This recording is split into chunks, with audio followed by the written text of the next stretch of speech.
Selamat berjumpa kembali dalam layanan audio Sahabat Seperjalanan. Hari ini adalah hari Minggu 24 Agustus 2025. Tema renungan saat teduh kita dengan judul Rohnya di Batinmu. Firman Tuhan terambil dalam Efesus 3 ayat 14 sampai dengan ayat yang ke-17. Demikian bunyi firman Tuhan. Itulah sebabnya aku sujud kepada Bapa yang daripadanya semua turunan di dalam sorga dan di atas bumi menerima namanya. Aku berdoa supaya ia menurut kekayaan kemuliaannya menguatkan dan meneguhkan kamu oleh rohnya di dalam batinmu.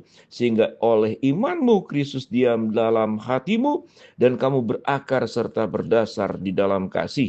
Mari kita berdoa. Bapa dalam surga, terima kasih di dalam batin kami ada roh Allah, ada roh Kristus, ada roh kudus, Allah Tritunggal yang menguatkan kami menghadapi kehidupan. Dalam nama Tuhan Yesus kami berdoa. Amin. Shalom sahabat seperjalanan yang dikasihi Tuhan. Efesus 3 ayat 14 sampai 17.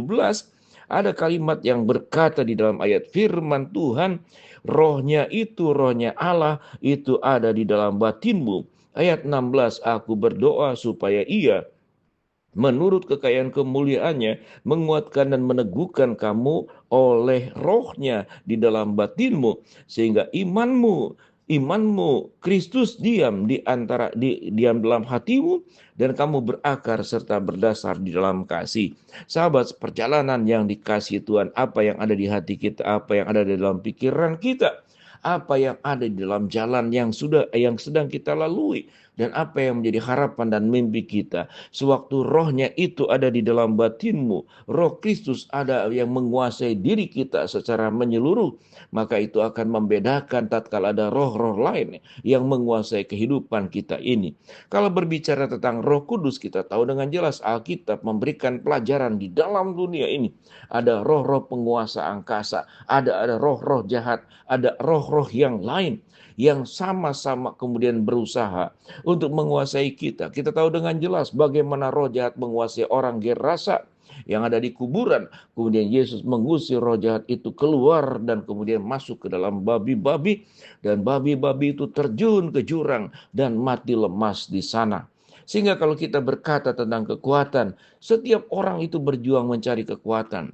Setiap orang supaya dia kuat menghadapi hidup ini. Kalau yang positifnya itu kuat menjalani kehidupan, bagaimana hidup dengan benar. Tapi ada orang yang memang mencari kekuatan, mencari kuasa, mencari kedudukan, mencari jabatan, mencari popularitas, sehingga kekuatan dan kuasa itu menjadi bagian yang diperjuangkan di dalam setiap hidup kita masing-masing. Kalau kita dikuasai oleh roh dunia.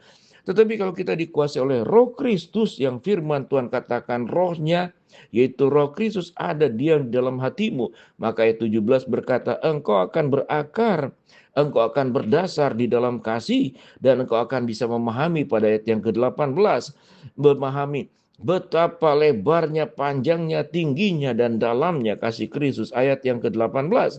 Ayat 19 dikatakan, dan dapat mengenal kasih itu sekalipun ia melampaui segala pengetahuan.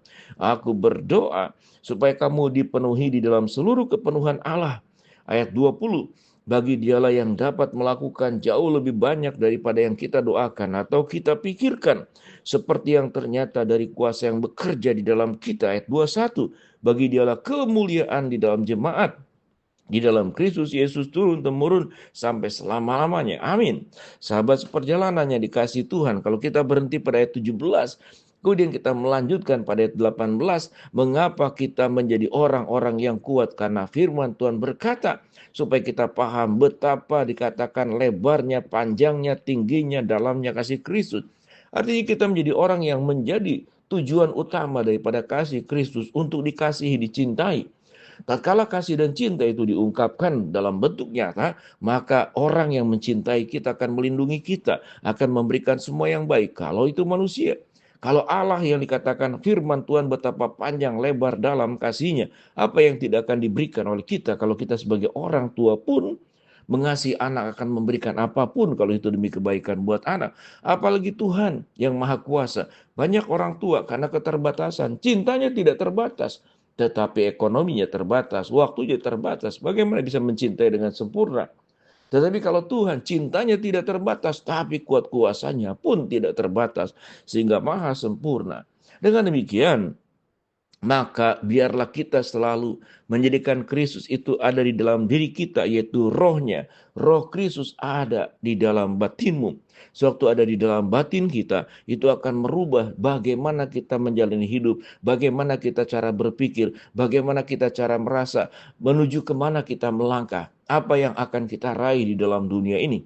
Pertanyaan-pertanyaan itu akan ditentukan siapa yang ada di dalam batin kita, siapa yang ada di dalam hidup kita. Karena yang ada dalam hidup kita itulah yang menguasai kita. Kalau itu berasal dari roh dunia, maka yang terjadi adalah kehidupan kita adalah kehidupan hidup dalam dosa.